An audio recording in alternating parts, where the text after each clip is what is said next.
बातमी आहे वाशिममधून धक्कादायक बातमी समोर येते। 16 वर्षाच्या शाळकरी मुलीवर लैंगिक अत्याचार झालाय।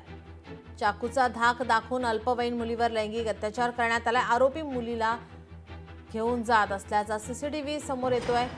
आरोपीवर याआधीही अत्याचाराचा गुन्हा दाखल करण्यात आला।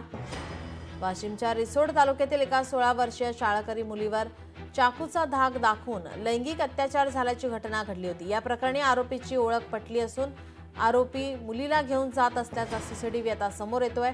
आरोपीच्या शोधासाठी वाशिम पोलिसांनी 8 पथकं तयार केलेत, तर आरोपीवर याआधी सुद्धा बलात्कार आणि मारहाणीचा गुन्हा दाखल आहे।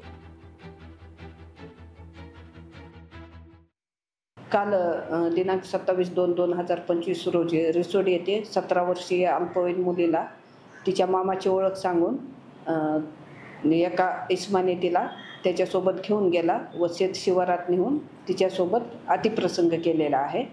कलम पोक्सोचे 3-4 प्रमाणे गुन्हा दाखल आहे। आरोपी निष्पन्न आहे। लवकरच आरोपी अटक करण्यात येईल।